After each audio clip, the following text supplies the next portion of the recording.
Hello! What is up, guys? Hi, guys. Can you move this over? Oh, I know, but oh god, if I move this, that cord might fuck up the whole thing. Okay. Here, okay, I'm just gonna do it. Okay, just do it. Oh god. Because I can't read it. Okay, hold on. What's up, Marty and Shane? Dude. Lindy likes to put the laptop all the way on her side, so I can't read the chat. No, the reason why I had it over here is so we could have the mic in the middle. Okay. Actually, no, I'm not gonna do that. Actually, you're right. I need the mic. I'm pretty sure they can hear fine. Can you guys hear us? Hello? Can you guys hear us at all? Is it good? Because we're using a different mic. Well, the same one as last time, but I just have no idea. Oh wait, one of the legs fell off. What the fuck? Must have been when I knocked it onto the ground. Oh my god. Damn it. Here, we have this. Hold on. What is going on here? I know, nobody responded. Okay. Oh, everyone said yes. Okay. There we go. Okay. Is it okay? I don't know. Damn leg. I don't know. Now it's all crooked and shit. Prepared for this. I was prepared. I do everything. Oh. Oh, I found it. Here you go. It's just because his ass is so big. But. Okay. What's up, Boo? Yeah, we found the leg. Lindy is looking very pretty tonight, so she deserves the camera space. Well, Yeah. I mean, the camera's pretty centered. Kind of. Actually, primarily on her. There we go. The mic has they these. said it's fine. Stop Okay. fucking with it. Well, no, it was but okay. I was putting the leg on. Oh, there's Jonathan. So tonight we have Jonathan from Triple Stripe Knives. So we're about to bring him in a second here. Yes. Are you good? Is your audio? Hold on. Is your audio working and everything? Just give us a thumbs up. Okay. Sweet. Cool. Sweet. Good deal. Yeah. What's Hi. up, man? Hello. What is up, dude? So thanks for coming on. This is probably going to be a short one tonight because we got a lot of shit to do. And I know you said you got to do like homework and stuff. Yeah. So if you guys aren't familiar, this is Triple Stripe Knives on Instagram. He does folders and he did fixed blades. Are you still doing fixed blades? Yeah. I've got a smallish batch that I'm doing for Blade Show, like 6 or so. But folders have been the main focus for the past bunch of months just because they're fun and cool. Yeah. But fixed blades are definitely going to be. Thank you. Because, I remember, I think we started following you maybe like 2.5 years ago. And I remember like when you first got your 1x30. You were grinding outside. Where was that? So that was on my boat. And I was grinding outside for a solid 6 months. I only started inside as of like Christmas of 2020. Yeah, that's crazy. So everything up until then was outside on my knees with a little 1x30 on like a step tool. So what were you using? Were you like doing the bevels with files prior to the 1x30? Yeah, so I did 3 knives, one of which was like 6 inches long, like 6-inch blade, entirely with files. I made like a file jig. Like there's another Canadian maker, Goff. I still don't know how to say his name, but Goff Customs. He has this file guide video, and so I built one of those, and I spent a lot of hours hand filing bevels and hand sanding. And yeah, then I got the 1x30, and I started like freehand grinding. I got a jig, or I made a jig that was really crappy in the beginning, and it started not giving me good results, so I just started freehanding, and yeah, then I just went from there, and I upgraded to a 2x72 that I built in mid-2021-ish. How was that, building a 2x72? I couldn't even imagine doing that. It was fun. So a lot of people will do like a drawing, have measurements, know kind of how they're doing it. I eyeballed pretty much everything. Like it was entirely like a rough sketch, like on a notebook. Like the sketch was like that big, not exactly detailed. And then I just kind of welded a bunch of stuff together. bought a motor, VFD, and then skateboard wheels, and made it all work. That's a trip, dude. That is a trip. You're a badass, is what it sounds like. So the tracking is good and everything. Did you have to? Was there a lot of like adjustments like over time to get it to work right? So in the beginning, it's running on skateboard wheels on all of like the little like kind of, there's a term for them, like the wheels that everything runs on. The drive wheels. Everything but the drive wheel, like all the ones that are just bearings. But the one that's the motor, I couldn't make it work with skateboard wheels. So I used MDF, and I cut it out on the school CNC, glued them together, and then really half-assedly cobbled together to attach it to my grinder. So the wheel was like amazingly out of true, like easily probably a half inch of run out, which is like a lot. Yeah. So the tracking was rough up until like recently, but then I splurged on a $70 part that has saved me countless hours since I got it. Splurged on $70. Yeah. That's a lot. I know. And I spent like probably 10, 20 hours or so previously trying to half-ass that $70 part. So saving money is all fun and stuff, but sometimes you just gotta buy the stuff that makes it work. Yeah, definitely. How much money do you think you put into making it? So the grinder, I spent $30 on skateboard wheels. All the material was sourced from my school. I spent the $70 for the drive wheel, like almost 2 years into it, and then the motor and VFD was around $500. Wow, that's so cool. That's amazing. Like, that is so cool. You did that.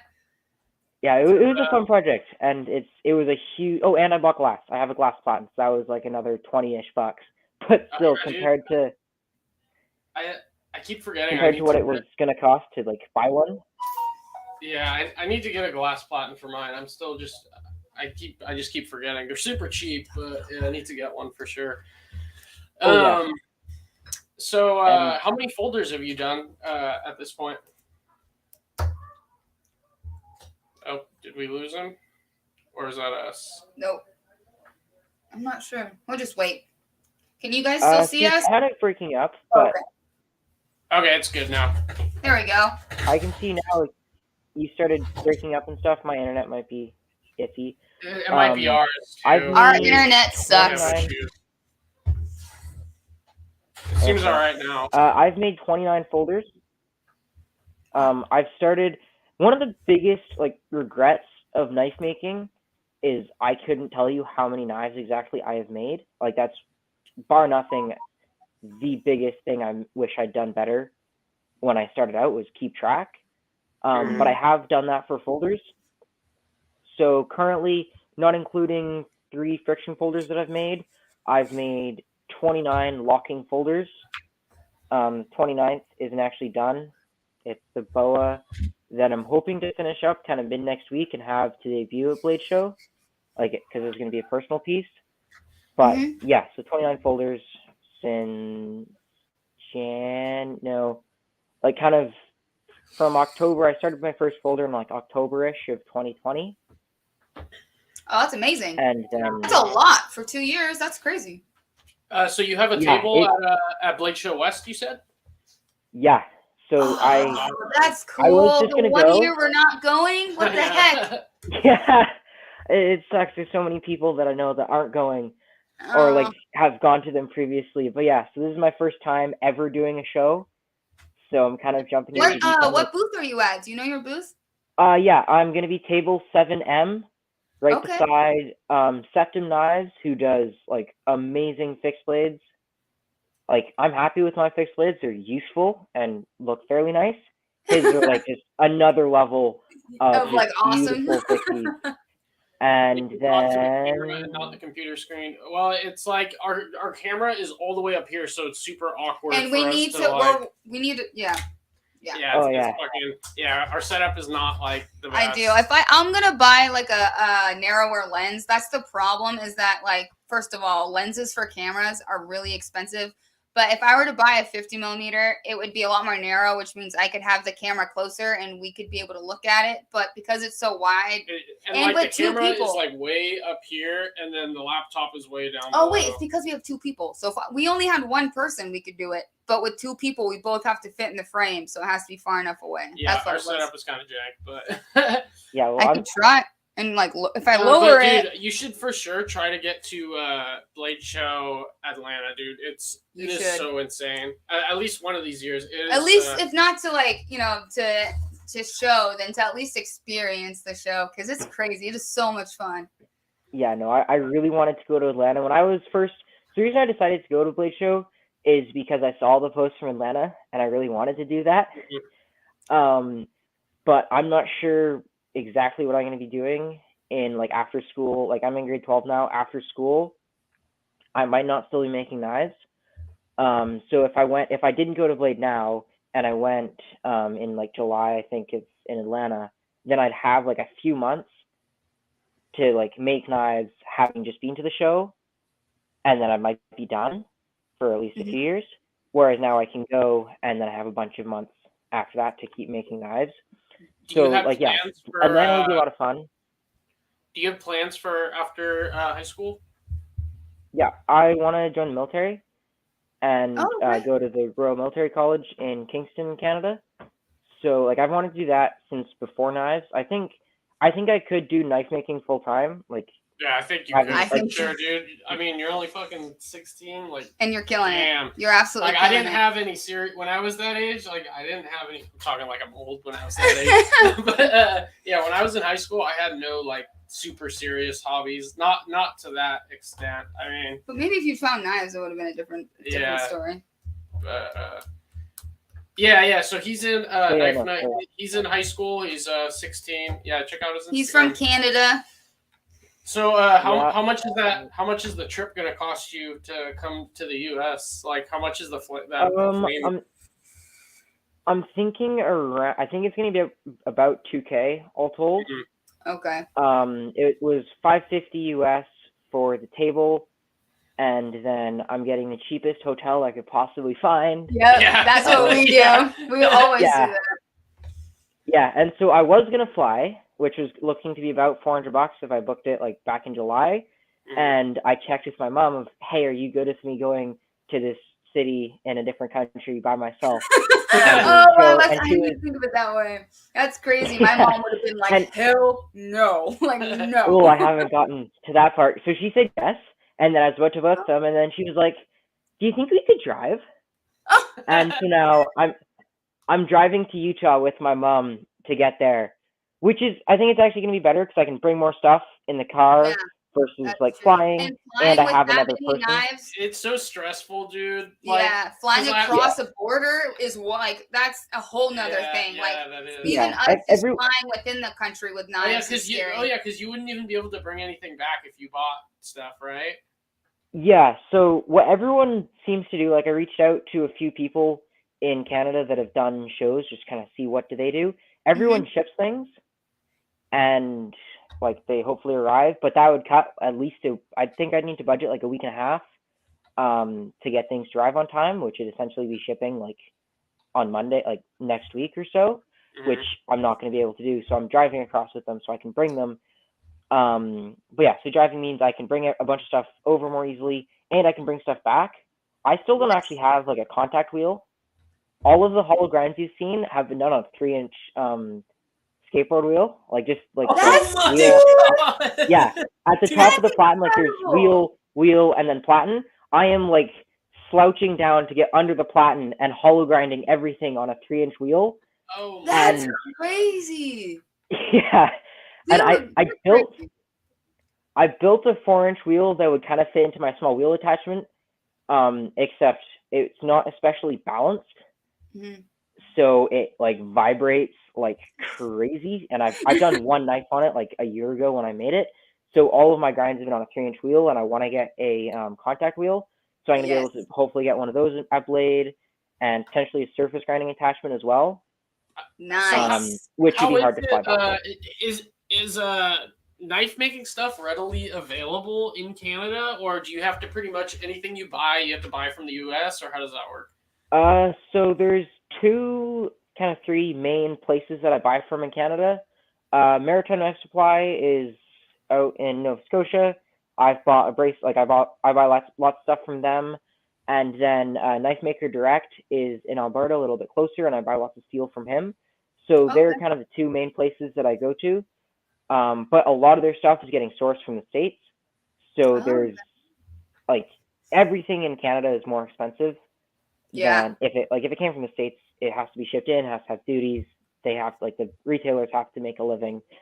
So everything is a little bit more expensive. So I'm looking forward to being able to buy stuff in the States. Yes, just load up on a bunch of abrasives Where do you have your 2x72? Where do you grind all your blades and stuff? So I have a workshop that I rent about 20 minutes by bike from where I live. So it's funny, I've had this since Christmas of 2020. 2020. And I still couldn't tell you exactly the square footage. I've never taken a measuring tape and seen how far away is that wall? How far away is this wall? But it's around, I think 12 by 12 or so. It's bigger than 10 by 10. Yeah, it's big enough for what I need. It used to be a lot bigger because when I first got it, I had a 1 by 30. That was it. Yeah, and right. So there's this seemingly massive space, and I have this one little grinder that I was previously putting into a dock box every time I was done. And now I've made a partition because I have a mill and a lathe on one side along with my drill press, and then I have two grinders on the other side. So it's getting a little bit cramped. If I went full time, I would have to upgrade because I need to get sandblasting and a kiln. Maybe not a kiln, but definitely I need to be able to do sandblasting and also some way to do logos, because all of my logos that I've done on lasers that I've borrowed from people, either Seth of Cosmonize on Salt Spring, that's what I started with, or I've figured out that my school actually has a laser in the wood shop, so I've been, my school has crazy stuff in the shop. It's terrible. My school was terrible. So we had absolutely nothing. Nothing. My high school was in it was supposed to be like an elementary school. It was so bad. We had no gym. There was no weight room. The weight room was just in a closet. Well, it was his high school class was the second class ever, and they slowly started to get more classes and extracurricular. There was no school in this small town, Marina. Where he's from. There was no opportunity to learn how to do any skill. Yeah, it was terrible. Dude, that is so cool though. At this point I have no excuse not to be making folders or fixed blades at least. But you guys would kill it. As soon as you got your first one or two done, seeing the finishes that you guys can do, you guys would be top of the game in no time. Yeah, I need to be. It's a little daunting. I'm not gonna lie. The folders. Fixed blades are one thing, but folders in general, there's so many moving and little parts and aspects of it that we don't quite fully understand. I'm sure once we started to attempt to make one, things would start to click. But I expect a lot of failures, hiccups. Oh yeah, and then me wanting to throw shit across the room. Yeah. My one advice on starting folders is finish the first one. Even if it's crappy, just finish it, and you have something to look back on in 2, 5, 10 years, whatever. Look at my first folder.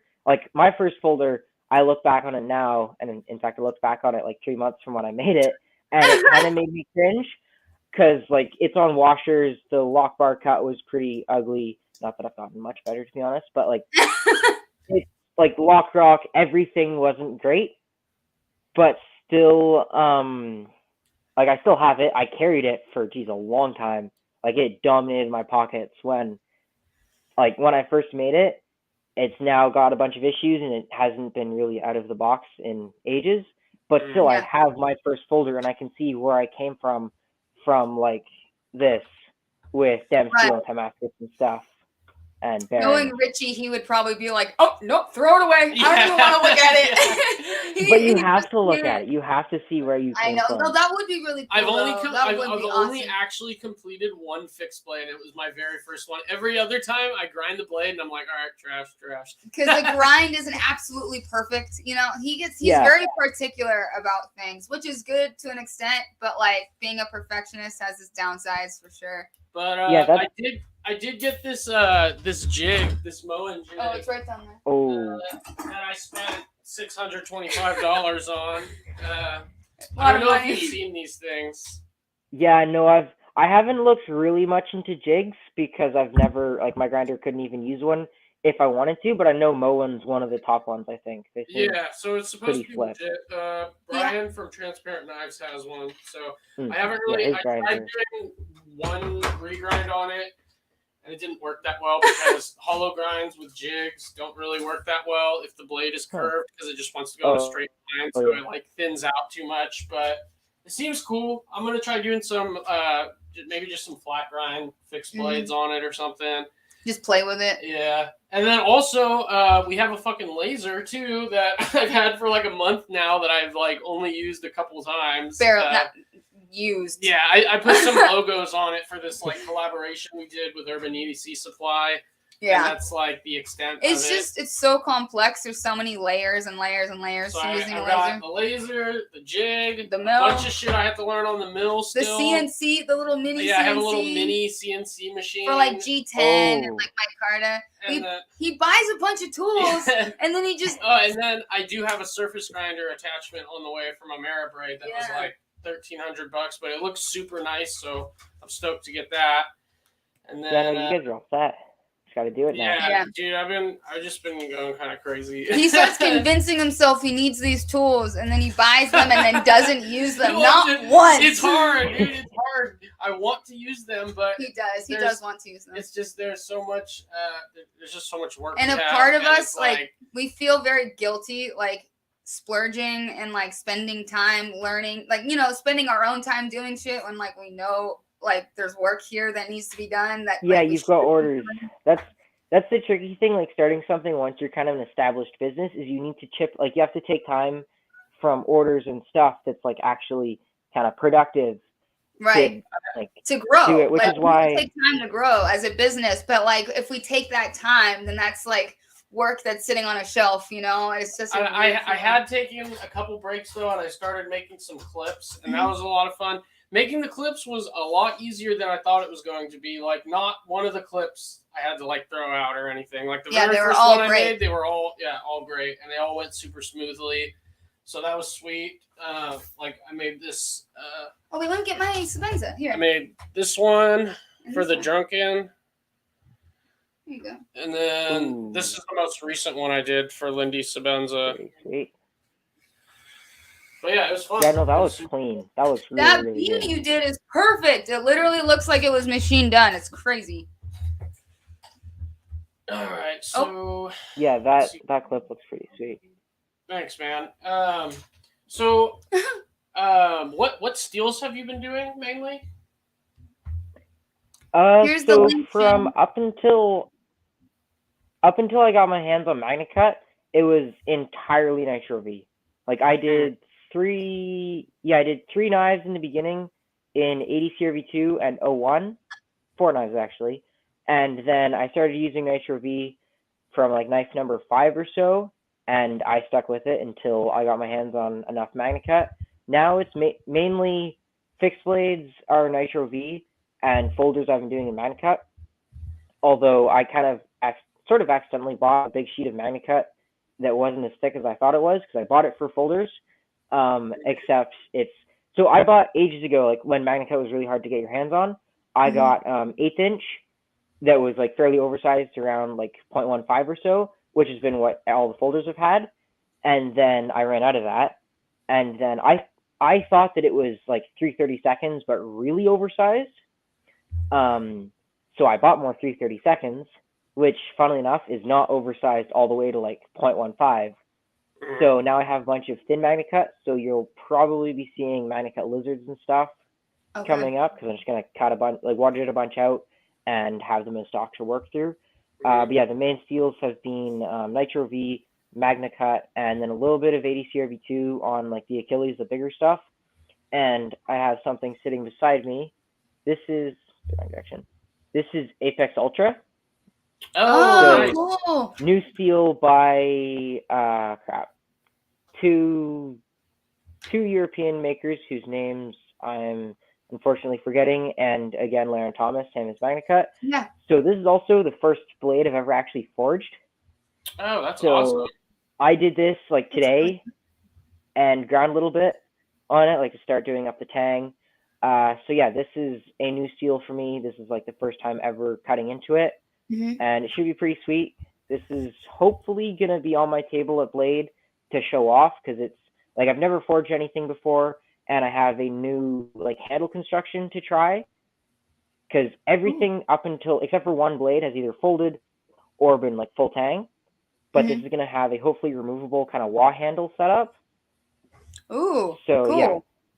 Yeah, that's awesome. Should be How cool. are they forging? I'd never even considered doing it. I'm just like, what? I just cut it out and then grind it. Seems so. Up until Apex Ultra, I've never wanted to forge. Like I've never had any desire to forge until this was released. Fine for forging, but it outperforms other steels for certain aspects, and the thin point or something, so like really thick, way thicker than I wanted for like anything I wanted to do, like big choppers. So I kind of realized, I guess I need to forge it. So I've never forged anything else really, but just forging in general is a lot more effort than stock removal.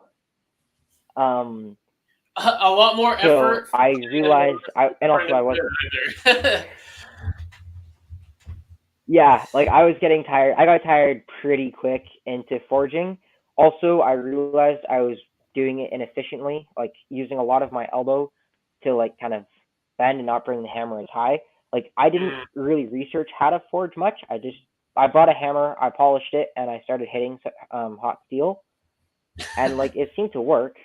But this was an hour or so of forging from like inch by about like started as about 1 inch by 6 inches and like 0.2 or so thick, and now it's bigger than 6 inches, a little bit wider than maybe 1.25 inches or so, and quite a bit thinner.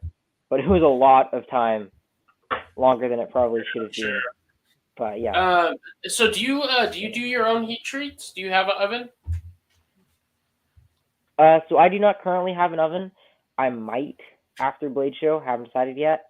I've been doing all of my heat treating since like the very first Nitro V knife with Cosmo Knives on Salt Spring. He's a maker that isn't super active on Instagram, so you guys probably haven't seen him, but he's been making knives since '94, I want to say, like before I was born. And so he's that's like when I was born. making, so like he's making crazy stuff, super skilled, high level maker. And he has, for the past like these 2 years now, has let me come in and use his kiln, originally in exchange for workshop time. And I worked over the summer of 2020, kind of during COVID-ish, and I didn't have school. I was coming and working for him Monday to Friday, and then heat treating whenever I had stuff to heat treat.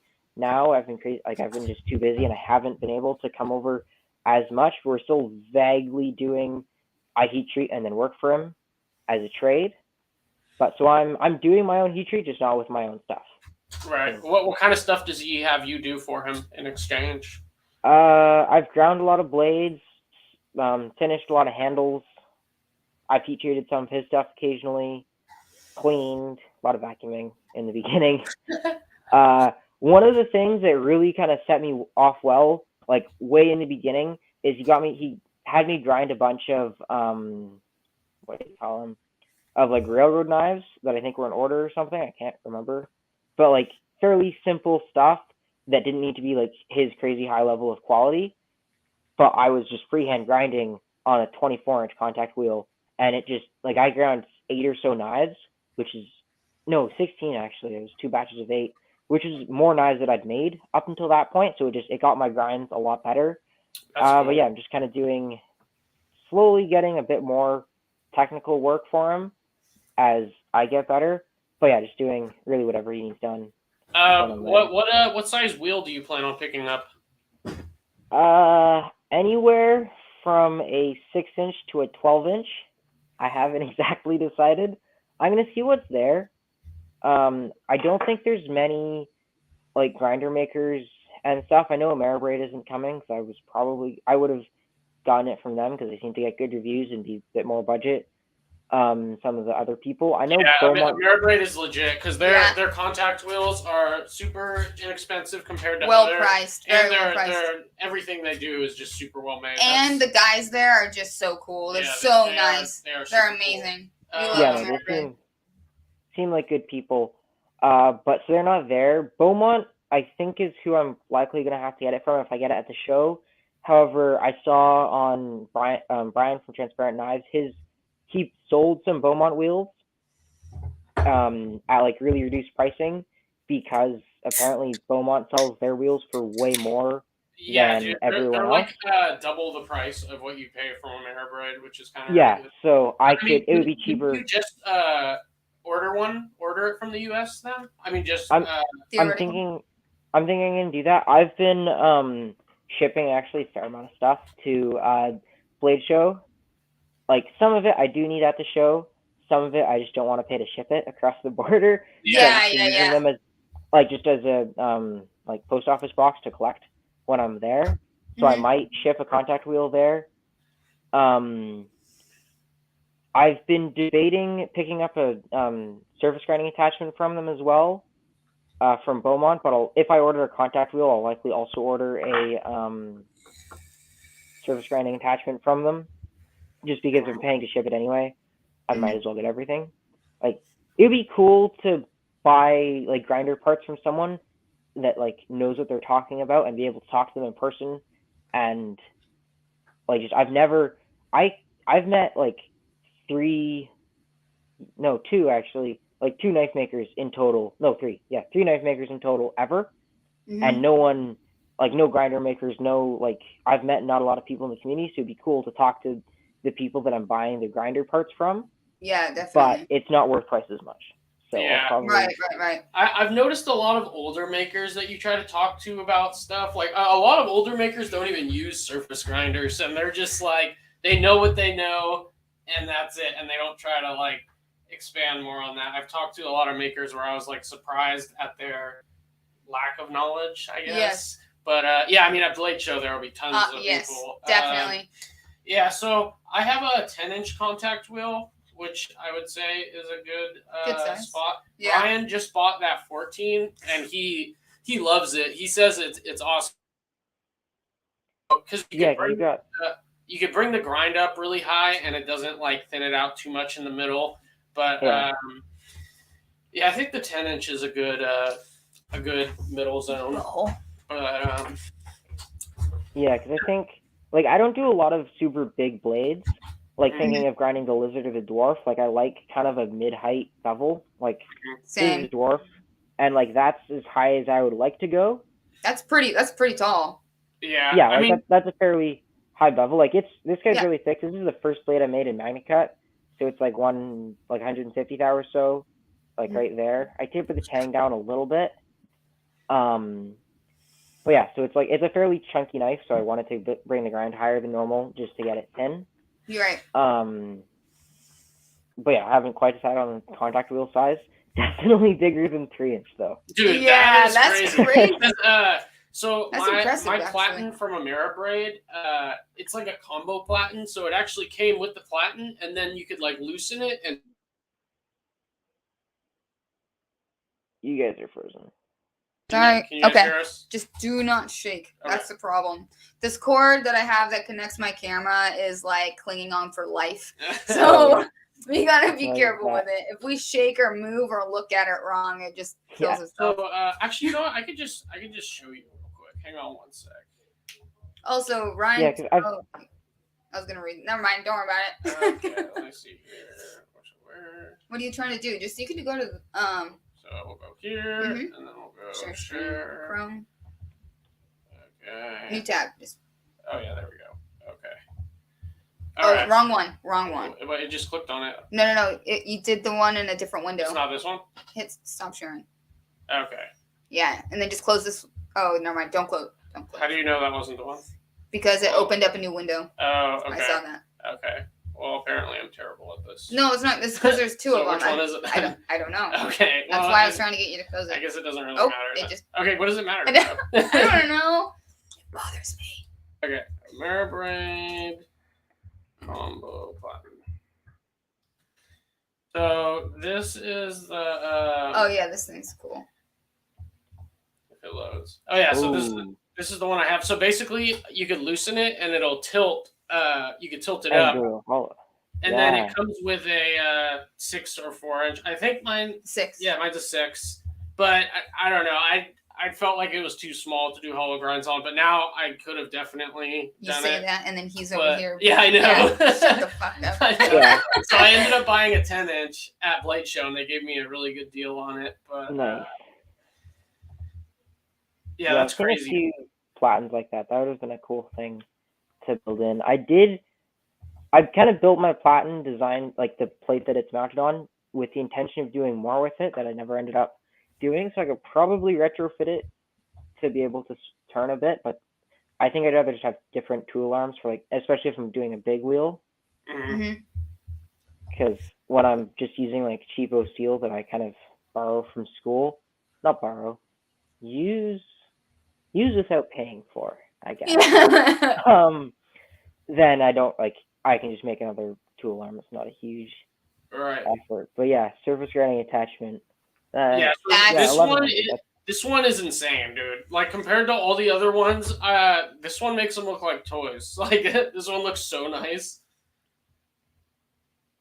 Yeah, definitely a surface grinding attachment. I don't entirely know how well my machine is gonna like run it, because it's like, considering I have like essentially $50 or so in terms of the actual grinder part, not including the motor. It's fairly good, but it's not super great. And like, one of the ways that I can adjust the tracking is I can just undo the knobs for my tool arm that holds my platen, and I can just tilt the platen like so, because the tolerances, like the clearances between the tool arm and the square tube that it goes into are really loose, just because that's the size that I had. So like, I've made it work, and like it just kind of goes back generally to around the same size. Right. But still, I don't know entirely how it'll fare with being a surface grinder, just because it's not super precise. But it'll definitely be better than like, because I put them like flat, like I hold them against the platen, and then sometimes I'll like go back and forth on the granite plate, or like I'll just hit it on the platen on like a fresh 120. And then I'll just tap it on the plate to see if it's flat, and it's worked so far. So you haven't had any issues with flatness on the folders? No problems at all? Nothing that I haven't been able to fix.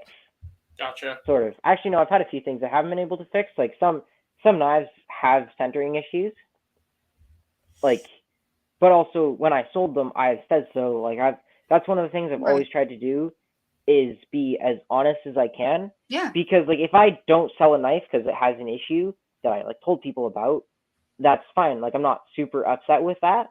Whereas if I sell a knife and I say it's perfect and it's like clearly not, that would like trash my reputation. And honestly, man, it's kind of like, people will love to buy your stuff if it's slightly off center. It's like surprising. People don't really mind as much. And it's hilarious because you're like Brian does that kind of stuff. You're only 16 and you're already like light years ahead of most makers that just like sell knives without disclosing. And they won't say a damn word. It's like, terrible. Yeah, that's honorable. That's awesome. That is great. Brian does that too. He'll say there's like a slight little issue. It's not functional. There's no functional issue. Brian is extreme though. I know, but I'm just saying. He's like, it's slightly off center. I'm giving it away for free. Oh yeah, that too. Yeah. He's kind of crazy. I would love to be at his level of like perfectionism and not taking money for stuff that isn't like exactly perfect. I mean, but okay, I'm gonna have to argue that and say there is a point. You don't want to be where Brian's at. Okay, Brian's got something mentally wrong with him. Like, he just throws money away, and I think you're doing the right thing. You spent hours and hours and hours doing it, and if you just close it, and if that person wants to buy it, I don't see anything wrong with it. Brian, if you're in I know. I don't. Oh, maybe I shouldn't say. I don't mean mentally wrong, but like you know what I mean. Well, shoot. Now I lost my train of thought. But I think you're doing the right thing, as long as it's not a functional issue. To the point where it affects, lockup, like or whatever. I think it's fine. Yeah. So far, all the knives that I've sold, a little off-centered never hurt anybody, as long as they know it's there. Yeah, like lockstick admittedly is one of the things that I struggle with. Like this one, and I don't like me personally. I don't mind a bit. Like might not be able to catch it, but like there's a little bit. The argon, like these are all the knives from Bring for Blade Show. This one has a lot. Like if you open it really hard, like it's really hard to disengage, and I haven't quite figured out why. But generally, it just kind of clears up. Do you carbonize your lock face? Oh, you do? Oh, okay. Do you also do you heat them as well? But I think so. Some of them. Oh, okay. If I remember. Okay, because a lot. Because for the sea otters, the MBK sea otters, they mainly just heat them with a torch. And they don't need to most carbonize of those are good. Pretty much all of them are good, and then occasionally we'll have one will carbonize it. Yeah. But yeah, I guess at that point, if you're doing both those things, I guess at that point it's just geometry, I guess. Yeah, like the geometry is kind of guesstimated and they work. It's funny, my first batch, like the first time I did folders, like I did a batch of 5 folders, like frame locks, and all of them had lock issues. Like, so I sold, out of those, I sold 2 of them. 2 of them I kept, or 3 of them 2 of them I kept, and 1 of them I built for my dad. And they all, like, if you pushed reasonably hard on the spine. No, Fernando. Get out of here. He's Canadian. He doesn't need to hear your bullshit. U.S. politics? Yeah, but yeah. I'm from the U.S. and I don't even want to talk about that shit. Yeah, I know. I try and stay apolitical. Like, I posted a few things that are vaguely political, but I'm fairly sure my politics are slightly, just different from a number of people in the community. And honestly, it bugs me when I see other makers posting politics. Oh, dude, it makes you look like a total tool. And it's just like your business separate from your opinions. That's how we feel too. Like the whole thing with like Hinderer and Medford. People are like, "Why are you posting Medfords? Why are you posting, Hinderers?" It's like, dude, our opinion has nothing to do with our business. Like, I know where we stand. Okay, we're back. Okay, but I'm not gonna tell a customer to like not send me their Medford because he's a dirtbag. That's not my place. Yeah. I don't care. Yeah, like once you've spent the money, or once they've spent the money, like it's kind of and he may love that knife. I mean, I have no issue, no qualms with the knife. The knife might be great. It's just the dude. The dude sucks. Yeah. So yeah, that's like I think I've posted like 1 political meme. Like to my story, like nothing on. I posted 1 meme on my actual page because I forgot to do. It was like the Drake meme of like yes and no. Oh yeah. Do this, don't do this, because it was like buy steel well in advance before you need it. Don't do that. Buy steel when you need it and cause a 3-week delay. Yeah. I did that. That's fine. That's great. And yeah, but political stuff for one fairly high level maker posted like a vote biblically thing. And I saw that. Why? I saw that too. Yeah. Like it's so pointless. So like some people, their stories are just full of like politics and like just it seems unnecessary for a business account. Definitely. So yeah, and it's the one thing, man, that'll drive people away faster. Like there's nothing. It's just definitely politics for sure. And it's also maybe he's just like super passionate about it. Like if you're super passionate about politics, like create a personal account. You can talk about it. The boomers, old men. Yeah, your dad. Yeah, so politics has always been something I've tried to avoid. Yeah, definitely. Yeah, we don't talk. I mean, honestly, we keep our page strictly like our mod work. That's it. And then once in a while, we'll post like a personal thing. Which I find forces me to take a picture with her. Yeah, well, it's important. I think it's super important because like not everybody watches your stories, and it's important to like build a relationship with your, your viewers, it can't customers, just be your account, stuff. And like so they feel like they know you.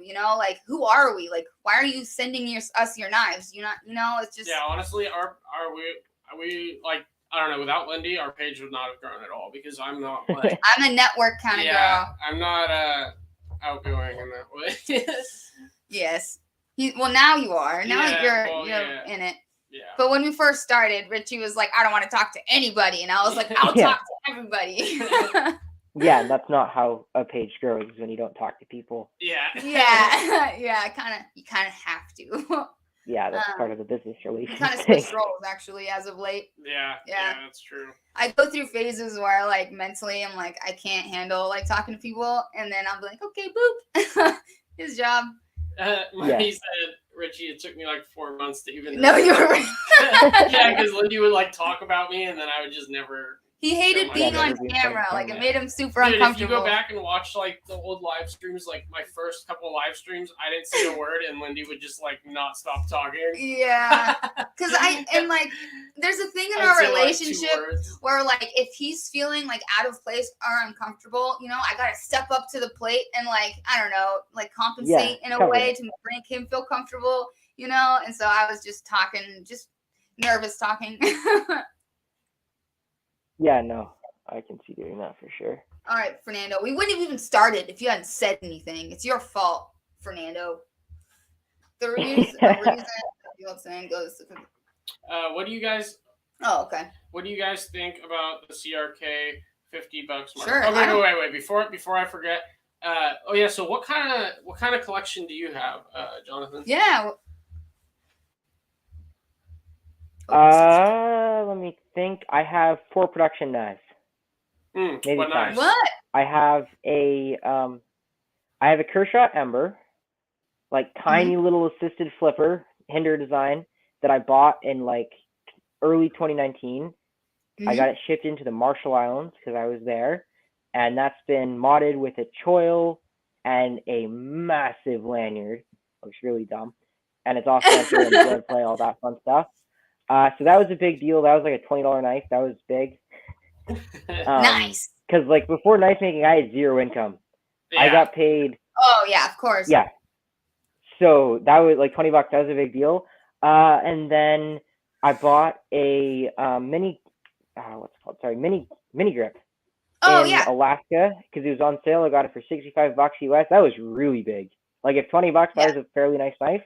Like that was a really nice knife. Dude, $65 when you're like first like getting into the hobby. Yeah. Man, it took me the longest time to like spend more than $25 on a Gonzo, so I can relate. And the only reason I bought it is because it was on sale and it was cheaper and it was a good deal. Jeez, I spend so much money on good deals. Like Dude, I bought like $300 worth of materials. Like he doesn't even need it, but if it's such a good deal, he's like, "Well, I have to buy it." Yeah. Recently, I bought another Brian Brown Jaeger, so I have like 3 of those. But the price was so low, it's like I have to buy it. Exactly. Drift, another Spyderco Drunken. He can't. What he's trying to say is he can't pass up a good deal either. Yeah. Yeah. If the price is so good, it's like, damn. Okay, well now I have to buy it. Exactly. I bought $110 worth of carbon fiber because it was a good deal. I bought $180 worth of carbon fiber because it was a good deal. Yeah. I bought $70 worth of micarta because it was a good deal. Yeah. And I've been just stocking up on expensive materials that are slightly cheaper than I would have paid normally. And so definitely. I mean, you're gonna use them, and it's gonna make more money. And if you think about it, why not? You saved so much money if you added it all up together. So it's great. But that's how I feel with buying knives for good deals because I can just mod them and then sell them and make good money from it. So it's like because that's how we started before we really were like knife modders or anything. We were on Reddit and we would flip knives. So we'd buy like messed up knives that we knew we could fix and like clean them up and then sell them for like 25, $40 on top. Which isn't that much, but it was just something to get the income. Yeah, get you started. And now I did that. how I ended up with a lot of knives in my collection is because I continued to do that, buying good deals, thinking, oh, when I have some time, like when I have some downtime, I'll mod them and sell them. And now it's like our books have been closed for a year. Yeah, we don't have free time. What is that? We don't. What is free time? So now I just have like a shit ton of knives that are just sitting around. Also, so we're gonna go back to this. Honestly, $50 on. I think that's totally fine. I mean, inflation, bro. Not going back into politics, but I mean, I don't know. I think that's okay. Yeah, I watched Brian's video on it. I agree with what he says. He made a really good point. Honestly, it's like very difficult to disagree with Brian. He's like typically always right. His logic, it's like I agree with that logic, like completely. Yeah, Brian. Yeah, no, it makes sense to me. The $50 is whatever. It's fine because I already bought my Magna Cut Sabenza, so I don't plan on buying anything else. Exactly. So it's okay. And the thing is like, I mean, all of the knives that we own is like from the secondary. Like we go onto Reddit and we buy it if it's a really good deal. It's the same concept. And then like the one knife that we bought like from CRK, so it was the Magna Cut Sabenza. So I'm fine too. That's like the last time I'll buy a knife directly from CRK is just because I wanted that Magna Cut. Yeah, no, that makes sense. Brian is super logical. Oh my gosh, yeah. He's very logical. I love the way he thinks. He's like, he can articulate so well. I'm like the polar opposite of Brian. I can't articulate for the life of me. Yeah, no, I've never had good luck doing. Yeah, I know. He's usually here. And Zach isn't in here. What the heck? Upside is I only overpaid for my Sabenza by $50. I know. Richie and I were talking about that. You got a good deal, sir. No, but I'm so grateful. Like the first knife I've ever like bought directly from like CRK, not from CRK, but like full price for. It was my birthday Sabenza, my actual birthday Sabenza. It's so cool. Well, it was like a few days off, and then Marty, my like knife eclectic, got my actual birthday, so we just like swapped Sabenzas. Nice. And a lot of people like look for years to find the Sabenza that was like made on their birthday. And my first Sabenza I ever buy, technically. That's pretty impressive. Like that's it's cool. I always thought that was cool how they do it. I think it was in a live stream, and Marty was like, "Oh, Lindy, what's your birthday again?" Yeah, I was like July 18th. He's like, "I have your Sabenza," and I was like, "What?" Yeah, no, I'll do that happening. Yeah, and I would love to. Awesome. I would love to like say to the day when I make a knife, but I just never know when to judge it by. Like is it when I sharpened it? Is it when I started? Is it like halfway in between? I would say the day you sharpen it. No, because it's not really technically the day once it's assembled and done. Like you could put it in a like box when it's done. Sharpening is essentially when it's done. Yeah, that's what I would say. Like if it's ready for a customer, the day it's ready to be handed to a customer is the day that it's finished. Yeah, you know what? I like how makers like make the little cards for them. I think that's cool. Oh, I want to do that with ours. When I start making folders, I'll probably do that. That's so cool. Like the certificate of authenticity, and like I've seen, like Good Screw, they make drivers, and they have this good sense of humor. Like their what is it called? The certificate of authenticity is just riddled with like sarcasm, and it's so great. Yeah, they make some cool stuff. Like they do. Their a Damascus bit driver, like Damascene or whatever, that would be pretty cool to have. Yeah, like, that was cool. They have a Zerk one. Well, I mean, dude, couldn't you just make your own? Yeah, you have a lathe. Yeah, dude. Like that? Oh shit! See, that was awesome, nice. Yeah, so you're so creative. That's so cool. Good. And I have an idea for one because so yeah, this is a bit driver that I made like over a year and a half ago now or so. Mm-hmm. And so it's brass here, this part spins, and then this is all one piece in aluminum. And making like hexagonal holes for the bit to go in requires an expensive rotary broach, and I don't even know how they work, even if I did have one. And apparently they're easy to break. So I just did it a round hole, and then there's a set screw here. Oh, that's awesome. That goes in and tightens, but it means that you have so much more. It can be from here, like it doesn't quite turn as easily, like if you're going from here, but you can kind of go like that. But it means if I'm doing like fixed blade scales and stuff, I have way more torque than like a smooth one. And so I made this a while ago, and then I made one in my Carta that ended up being way bulkier than I intended a bit more recently. and I have an idea for a new like kind of design because this is just kind of spinning like on brass, Right. and like it has a lot of wiggle. Not much, like not a crazy amount of wiggle like that way, but it moves this way a lot. Mm-hmm. But I have an idea if I can track down some 1/4 inch bearings, like knife folder hardware bearings, I should be able to set one up on bearings. It would be kind of cool. I just haven't done it yet. And it's just, I like this profile of driver a lot more than like the big bearing at the base and then kind of skinny. Because I carry this every day because like I'm always taking apart knives. I actually have a little. Oh, yeah, honestly, that's having way more a low thicker profile than the ones with the bearing and caps. just like having a little bit chunkier of like, I don't know, the like handle part, you get more torque. It's just way better than having super skinny and then like it's way better, way better. That's why we like the good screw one because it's relatively like chunky. And the good screw one they look big and weighted, dude. That thing, if you spin the top of it, it'll spin for like 4 minutes straight. It's kind of insane. Yeah. Yeah, mine does half a turn. Yeah. Yeah, no, they do some crazy stuff. But we do have. Oh yeah, that's what it is. Certificate of legitness. That's what it is, Marty. Yes. It's so funny. The sarcasm. It's just so good. It's so great. Yeah, no, I love when companies have a sense of humor. Yeah, I recently picked up some actual like Koa cards. Like I've just written it, like handwritten everything on the back of a business card, and now I actually have like because all my business cards kind of go this way. This is my phone, but like go this way. I have the Koas now this way with everything going down this way. Nice.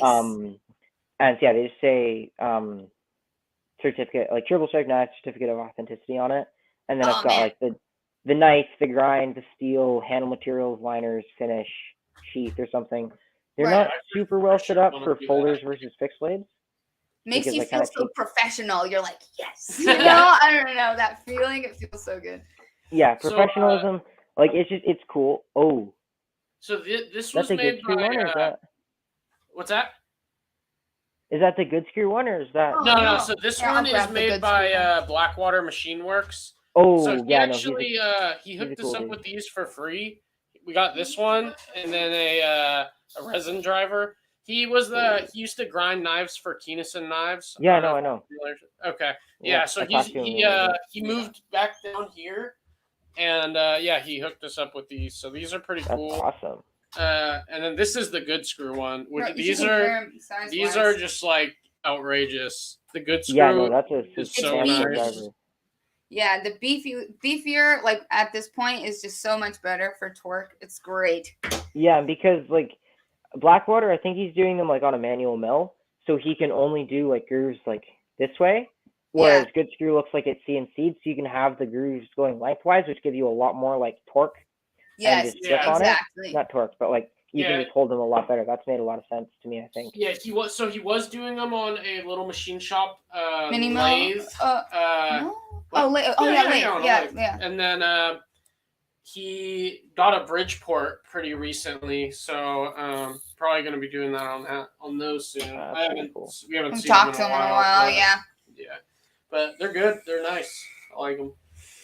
Because like normally when we're using like the little drivers, we alternate between like a stubby and then like this, but then having like that happy medium. Sometimes we still have to go for the stubby, but like we can kind of use this as just an all-purpose kind of driver. Yeah, no, makes nice. We should probably wrap it up soon. We'll probably wrap because we have to get back to work. You have homework, sir. Yeah, I have 2 tests coming up, and I meant to do a bunch of homework over the weekend because like it was just the weekend, so I shouldn't have that much homework. Except I meant to have all of Monday, like to do homework. I didn't really have anything planned, except this knife, most expensive knife I've ever made, decided to have lock issues. So I spent all of yesterday redoing the liner, like completely from scratch, which took all day, and so I got like nothing done. So now I have a bunch of studying kind of cramming. You have good grades in school? Yeah. Like I've got solid stuff. I've got like low high 90s and most stuff. Oh, that's good. That's awesome. Legit. That's amazing. Freshman to sophomore to the end of sophomore year, I was like completely failing, and then junior and senior year, I picked it up. But I did all these like bullshit credit recovery classes where I was able to like redo all the classes on the computer, which were like a joke. And then I graduated, but we were like the polar opposite. I started out like freshman, sophomore year. I was like straight A student, and then slowly, as I got closer to graduating, to like getting out of my parents' house, I started like I got C's and like low B's, but. All right, guys. I think we're gonna wrap it up. Yes. Also, Jonathan, just stay in. Don't exit out when we end the stream, just because there's an after party. Yeah. All right, guys. Thank you for well, for a little bit. Thank you for coming on, and we'll see you next week. Tuesday. All right, bye, guys. Later. Thanks.